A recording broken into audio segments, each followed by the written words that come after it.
fact, my first conference speech, everyone. Conference, thank you for being here. Let me offer a simple observation. The quality of our public debate is in the gutter, and I think probably everyone here knows exactly what I mean.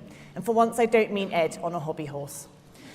We're living through a moment where the white noise of the news cycle has become a deafening din, where outrage travels faster than facts, and where the loudest voices are often the ones with the least to say, where the institutions that once anchored our public conversation are under constant attack.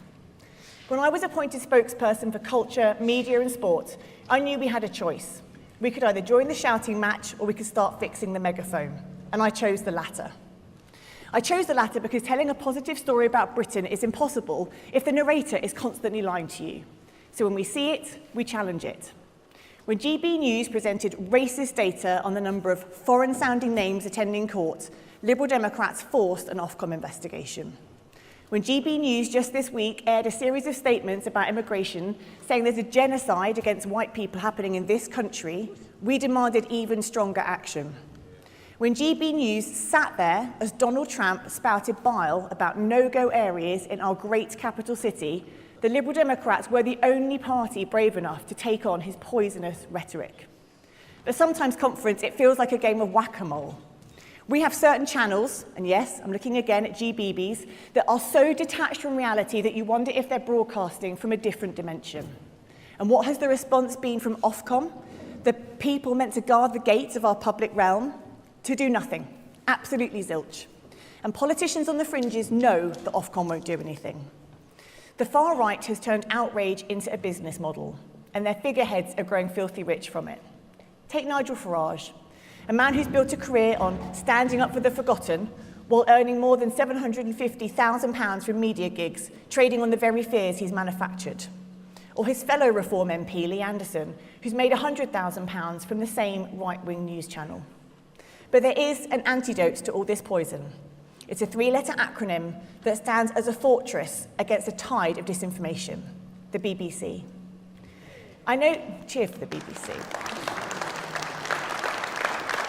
I know sometimes we Liberal Democrats can get a bit dewy-eyed about the BBC and its achievements. If, like me, you've been raised on Play School with Philomela Benjamin, it's pretty hard not to be.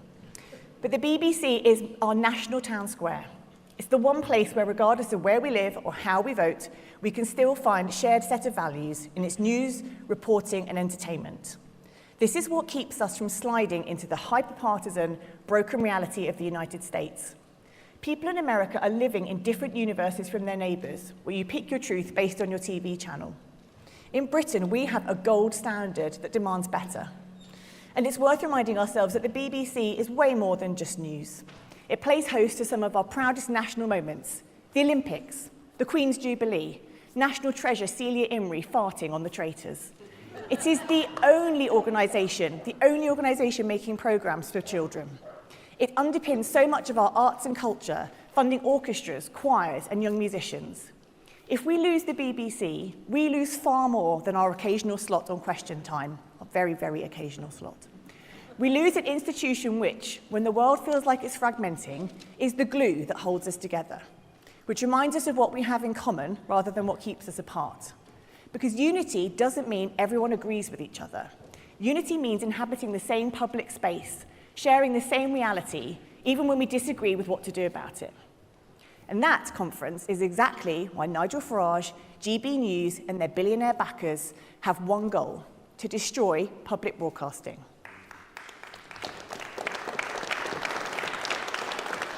They know that an informed, united public is going to be much harder to manipulate than an angry, divided one.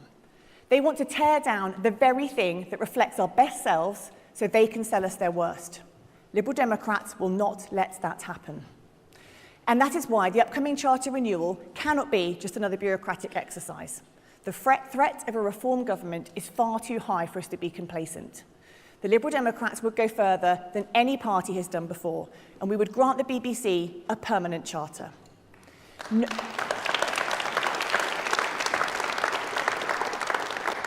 No more existential threats to our great institutions every 10 years.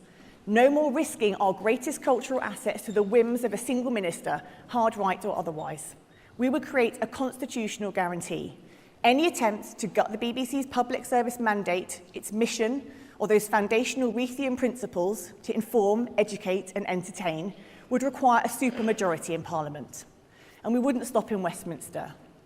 Because the BBC belongs to all of us in every part of the UK, we would require any major changes to be ratified by every one of our devolved nations. We're thinking of it as a sort of BBC Magna Charta. Guys, you're the Lib Dems, a BBC Magna Charta. Just as the Magna Carta established enduring principles that shape the development of our democracy, we would introduce a permanent charter to define the role of our national broadcaster for the decades ahead. It would set out clearly what the BBC exists to do: to inform, to educate, to entertain, and to serve the public interest, not the interest of politicians. Not the interest of billionaires, the public interest. If we believe in our institutions, we must demand the best from them. Now, defending the BBC doesn't mean pretending it's perfect. I've been vocal in my criticism of them when it's called for. I was deeply disappointed when the BBC decided to edit Rutger Bregman's Reith lecture last year, citing cutting a critique of Donald Trump because they were afraid of his bogus lawsuits. And we need to see higher editorial standards too in some divisions of the BBC World Service. But if we want the BBC to survive, then we need to have confidence that it must have its gold standard entertainment, journalism and reporting withstand pressures from outside and within. This is why the Liberal Democrats will ban all political appointments to the BBC board.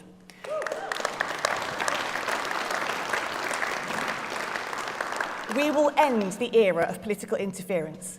We will ensure the BBC board is made up of experts, journalists and civic leaders, not party apparatchiks and spin doctors. We want a BBC that can scrutinise power without fear or favour, and a board that protects the corporation's reputation rather than undermining it from within.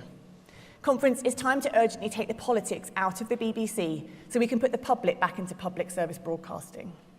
And we must recognise the political moment that we are in, because there are forces in British politics today who are determined to reshape our institutions in the image of the most aggressive forms of American populism. The project of Reform UK is about transforming the nature of our public life. We've heard Nigel Farage attack the BBC repeatedly. We've heard the accusations, the attempts to delegitimise it, and the endless campaign to portray it as an enemy rather than as a friend. But the answer to that pressure is not to surrender. It is strength. If the foundations are under attack, we must strengthen the foundations.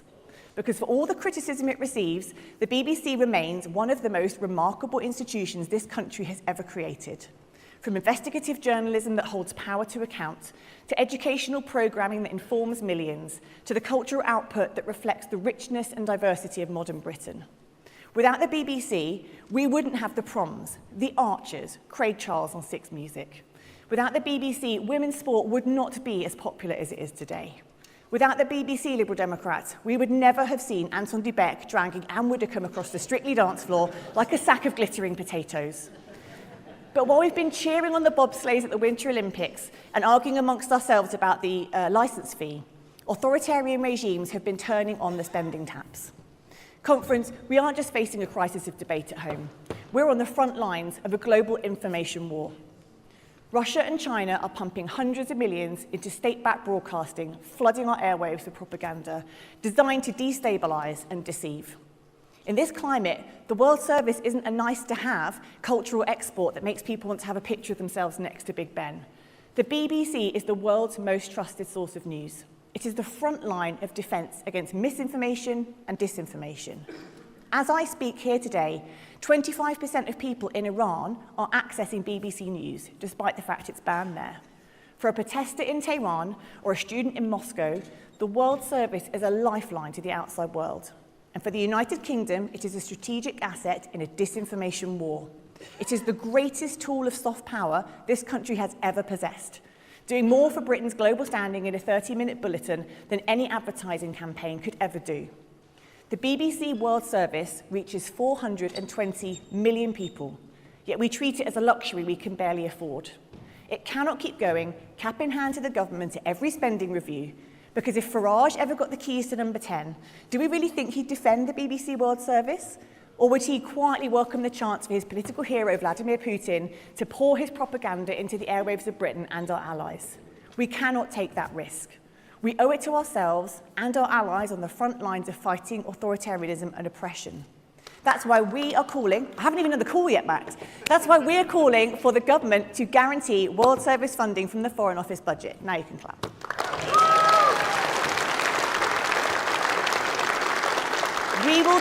We will give our international journalists the stability they need to do their jobs.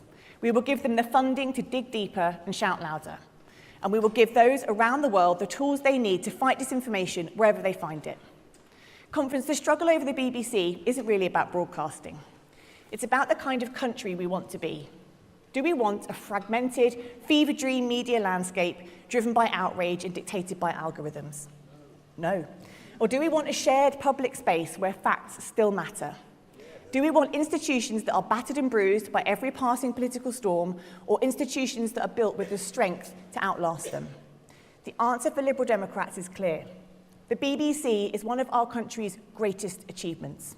There are traces of the BBC in every facet of our story and in every fibre of our public life. And if we value that public life, and if we value our democracy, then we have to do more than just protect it. We have to strengthen it and secure it. Because this is not just about the BBC today. It is for the generations after us who will depend on a trusted voice long after we're gone. Let's give them a Britain that still knows the value of truth, a public realm where everyone has a stake, and a kingdom that knows the meaning of being truly united. Thank you.